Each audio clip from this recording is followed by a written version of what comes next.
مميزات العربيات الكهرباء، أول حاجة والأهم وهي توفير فلوسك على المدى الطويل. العربيات الكهرباء أقل في تكلفة التشغيل، الحسبة سهلة خالص، هنضرب سعة البطارية بالكيلو وات في سعر الكيلو حسب الشريحة. فمثلا لو هنحسبها بتكلفة الكهرباء الشريحة السادسة اللي هي ب 2 جنيه و10 صاغ لكل كيلو وات، العربية الكهرباء هتكلفنا من 315 ل 420 جنيه لما نمشي 1000 كيلو متر. البنزين هيكلفني من 1035 ل 1380 جنيه عشان امشي 1000 كيلو، وكده يبقى التوفير من 615 ل 1065 جنيه لكل 1000 كيلومتر.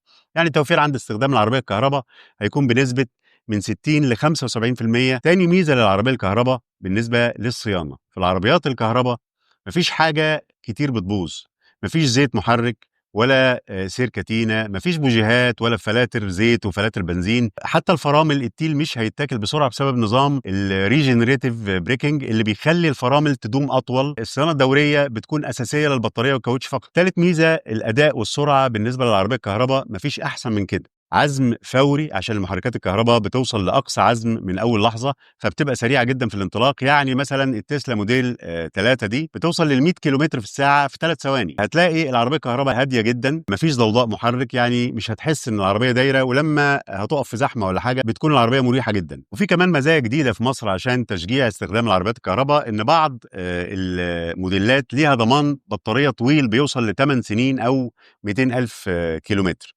وفي محطات شحن سريعة مجانية في أماكن معينة زي بعض المولات والشركات. هتلاقي عروض التقسيط برضو مغرية جدا في بعض التوكيلات، وخاصة في العربيات الصيني زي البي واي دي والام جي.